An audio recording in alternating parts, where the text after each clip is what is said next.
까요? 네, 최민식 기자님께 마이크 전해드리겠습니다. 네, 저 TV조선의 최민식입니다.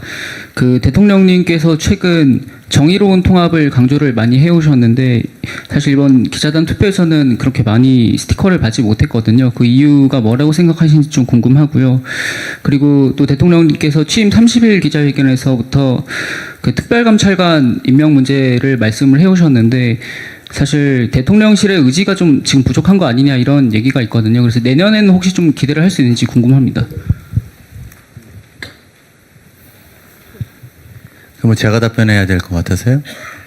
정의로운 통합이 더 잘 되어야 된다 이런 취지의 질문 맞죠?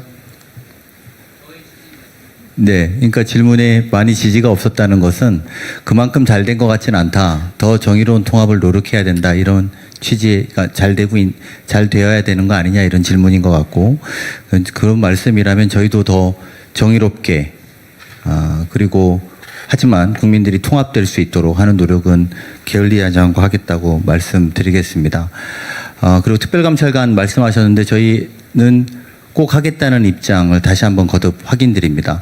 절차를 기자님들이 더 잘 아시겠습니다만 국회에서 추천해서 보내주셔야 됩니다. 다시 이 자리를 빌어서 다시 한번 국회가 빨리 추천해 주시면 저희가 그분을 특별감찰관으로 모시고 보다 투명한 그러면서도 올바르게 대통령식으로 이끌어 나가는데 도움을 받고 지적을 받도록 하겠습니다.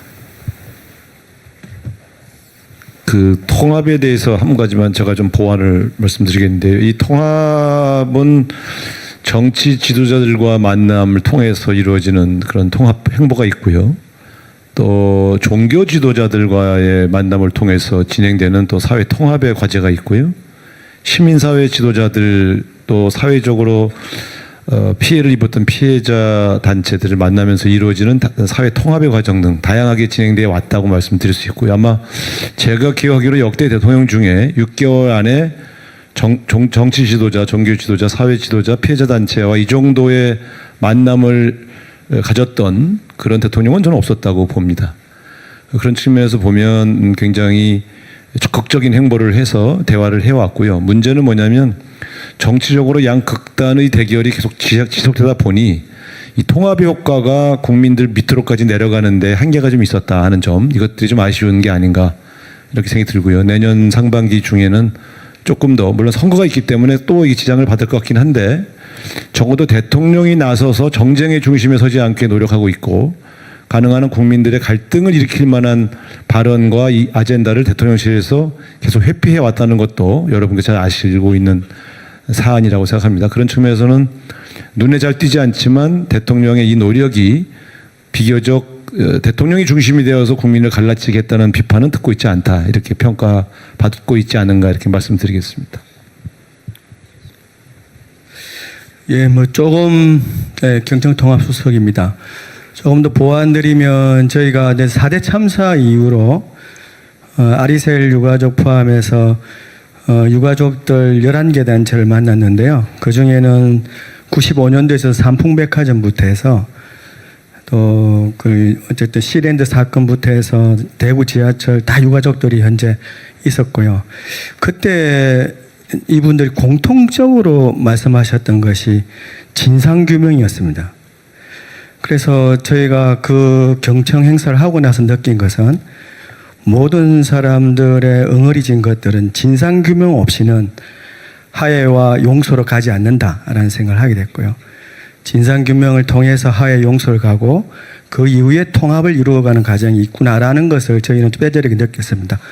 아무래도 정의로운 통합이라고 하는 것은 그 과정의 일환이지 않을까 싶고요. 그런 부분에 더 계속 소통하도록 하겠습니다. 네, 감사합니다. 질문 또 있으실까요? 안소연 기자님께 마이크 전해드리겠습니다. 기회 주셔서 감사합니다. 디지털타임스 안소연입니다.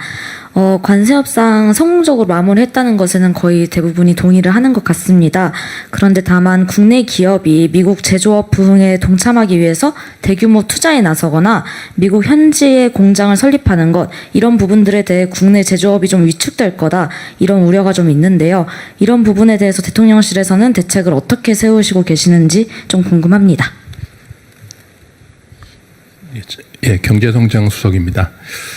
그러니까 우리나라가 이제 미국에 투자를 앞으로 많이 하지 않겠는가 이렇게 예상하실 수는 있는데 우리가 이제 투자 협의회라든지 여러 장치를 통해서 우리 국익에 도움이 되는 종류의 이제 투자들을 많이 하려고 지금 준비를 하고 있습니다.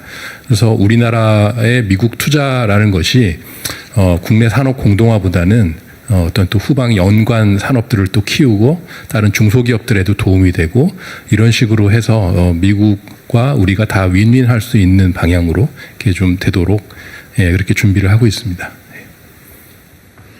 네, 감사합니다. 다음 질문 있으실까요? 송정우 기자님 마이크 전해드리겠습니다. 네, 서울경제 송종호 기자입니다. 코스피 4천 이야기가 나오지 않아서 질문드립니다. 자본시장 활성화 대책과 관련해서 6개월의 성과 중에 하나일 텐데요. 사실 투명화되고 주주환원 측에 힘입어서 그러니까 정책발 코스피 4천을 넘긴 것인데 앞으로가 더 중요하다는 생각이 됩니다. 사실 3차 상법 개정안이 아직도 이슈로 남아 있고요. 더 추가적으로 한다면 산업 구조조정 등 펀더멘탈이 더 중요할 텐데 앞으로 코스피를 4천을 유지하거나 그 이상으로 갈 수 있는 어떤 대책들을 준비하고 계신지 궁금합니다. 예, 간단하게 답변 드리겠습니다. 그러니까 지금 올라간 것이 코스피가 올라간 것이 이제 시장의 어떤 정상화라는 걸로 하나 또 봐야 될 것 같고 그다음에 여러 가지 불확실성도 해소되고 우리 정부의 성장 정책이 시장에서도 평가된 그런 부분도 있었다고 생각이 되고요.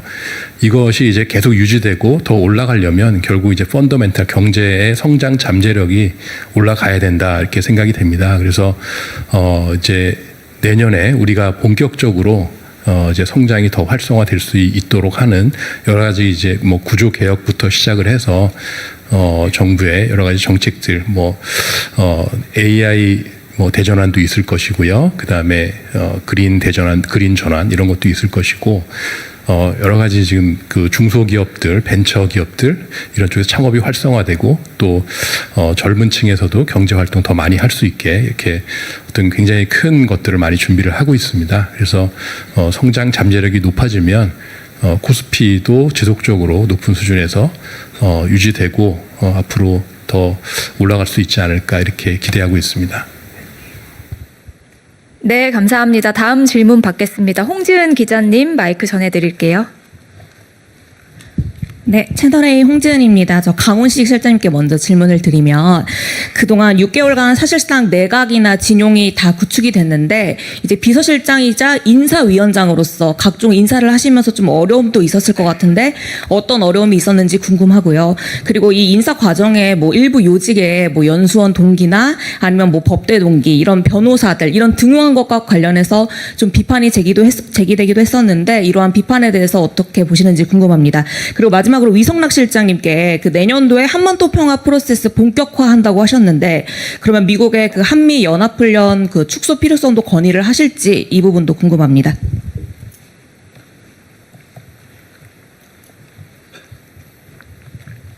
네, 저희가 내내 이 보고를 준비하면서 보니까 대외적인 여건에서는 여러 가지 성취가 많은데 남북관계 차원에서는 상대적으로 성취가 많지 않습니다. 그래서 지금까지의 결과를 가지고 내년도에는 남북관계 쪽도 좀 살펴보겠다.